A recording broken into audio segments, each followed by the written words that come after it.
हरे कृष्ण कृष्ण कृष्ण हरे हरे, हरे राम राम राम हरे हरे, हरे कृष्ण कृष्ण कृष्ण हरे हरे, हरे राम राम राम हरे हरे। श्रीमद् भगवत गीता यथारूप अध्याय 6 ध्यान योग। श्लोक नंबर 15।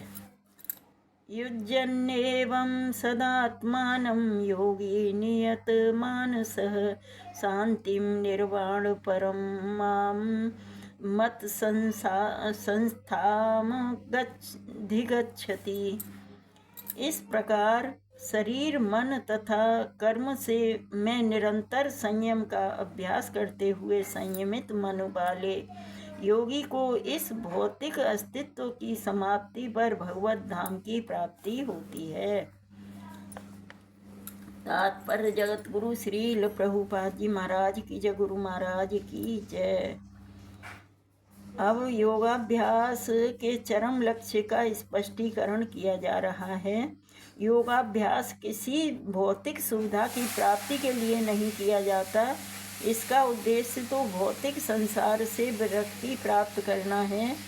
जो कोई इसके द्वारा स्वास्थ्य लाभ चाहता है या भौतिक सिद्धि प्राप्त करने की का इच्छुक होता है, वह भगवत गीता के अनुसार योगी नहीं है।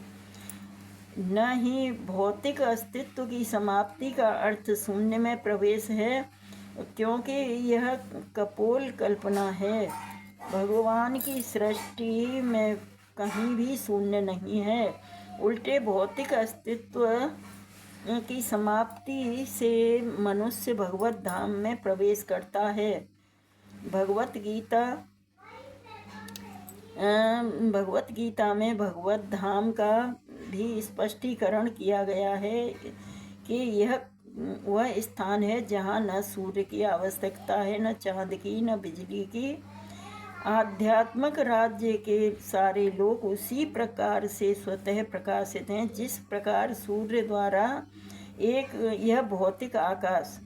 वैसे तो भगवत धाम सर्वत्र है, किंतु चिन्मय व्योम तथा उसके लोकों को ही परम धाम कहा गया है। एक पूर्ण योगी जिसे भगवान श्री कृष्ण का पूर्ण ज्ञान है, जैसा कि यहाँ पर भगवान ने स्वयं कहा है, मच्चितः मत्परः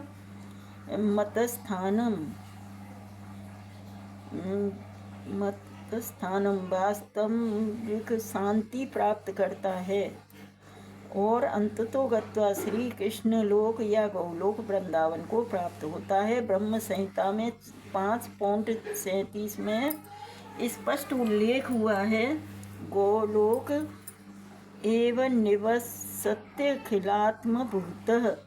यद्यपि भगवान सदैव अपने धाम में निवास करते हैं, जिसे गोलोक कहते हैं, तो भी वे अपनी परा आध्यात्मिक शक्तियों के कारण सर्वव्यापी ब्रह्म तथा अंतर्यामी परमात्मा हैं। कोई भी कृष्ण तथा विष्णु रूप में उनके पूर्ण विस्तार को सही जाने बिना वैकुंठ धाम में या भगवान के नित्य धाम गोलोक वृंदावन में प्रवेश नहीं कर सकता।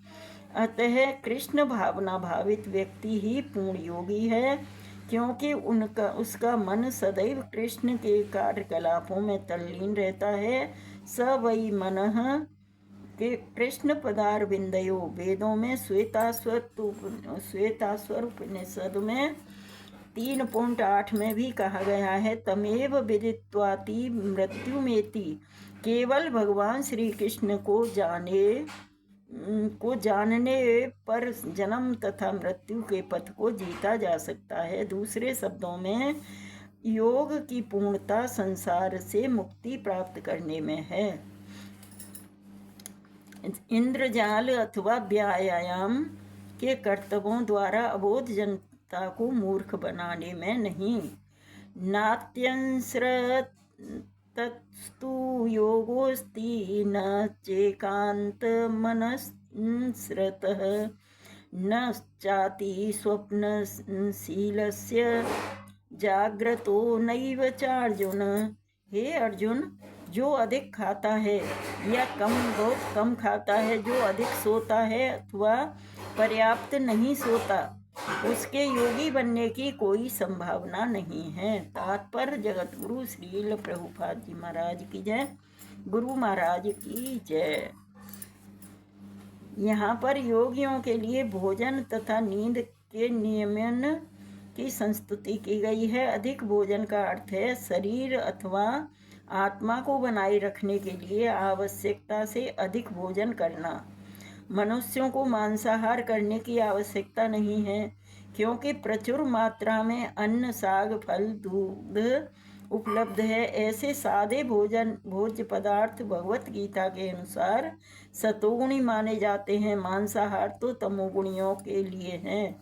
अतः जो लोग मांसाहार करते हैं, मद्यपान करते हैं, धूम्रपान करते हैं और कृष्ण को भोग लगाए बिना भोजन करते हैं, वे पाप कर्मों का भोग करेंगे। और क्योंकि वे केवल दूषित वस्तुएं खाते हैं। भुज्यते ते त्वघम पापा ये पचन्त्यात्म कारणात्।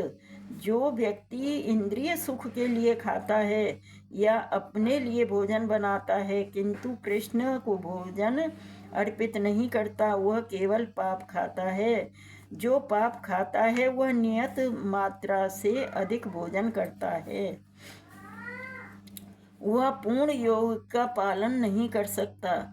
सबसे उत्तम यही है कि कृष्ण को अर्पित भोजन का उच्छिष्ट भाग ही खाया जाए। कृष्ण भावना भावित व्यक्ति कभी भी ऐसा भोजन नहीं करता जो इससे पूर्व कृष्ण को अर्पित न किया गया हो। अतः केवल कृष्ण भावना भावित व्यक्ति ही योगाभ्यास में पूर्णता प्राप्त कर सकता है। नहीं ऐसा व्यक्ति कभी योग का अभ्यास कर सकता है जो कृत्रिम उपवास की अपनी विधियां निकालकर भोजन नहीं करता। कृष्ण भावना भावित व्यक्ति द्वारा शास्त्रों द्वारा अनुमोदित उपवास करता है, न तो वह आवश्यकता से अधिक उपवास करता है, न ही अधिक खाता है।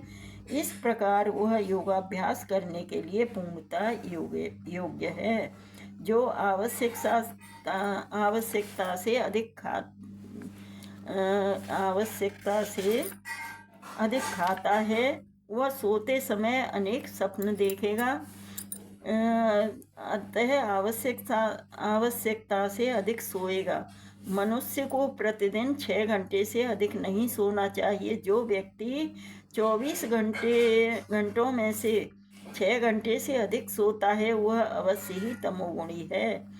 तमोगुणी व्यक्ति आलसी होता है और अधिक सोता है। ऐसा व्यक्ति योग नहीं साध सकता। हरे कृष्णा कृष्ण कृष्ण हरे हरे, हरे राम राम राम हरे हरे। तो यहाँ स्पष्ट श्रील प्रभुपाद जी ने स्पष्ट बोल दिया है कि हमें हमेशा भगवान का भोग लगाकर वही इस्तेमाल करना चाहिए, वही खाना चाहिए प्रसाद रूप में।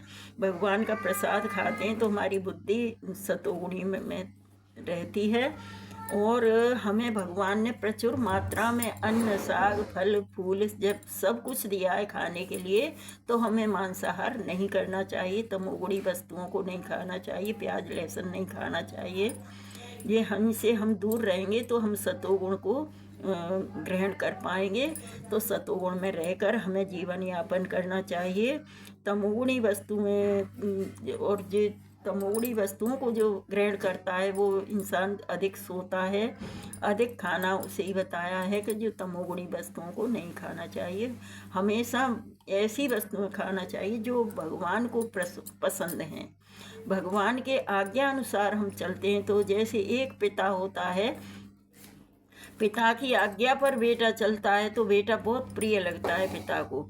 उसी प्रकार हम भगवान श्री कृष्ण की आज्ञा कर पालन करते हैं तो भगवान के प्रिय बन सकते हैं। तो हमें भगवान के आदेशों का पालन और शास्त्रों का पालन करना चाहिए और उन्हीं के अनुसार जीवन यापन करने की हमें कोशिश करनी चाहिए और उससे अलग कहीं नहीं जाना चाहिए। हरे कृष्णा कृष्ण कृष्ण हरे हरे, हरे राम राम राम हरे हरे। श्रीमद् भगवत गीता यथारूप की जय। हरे कृष्णा।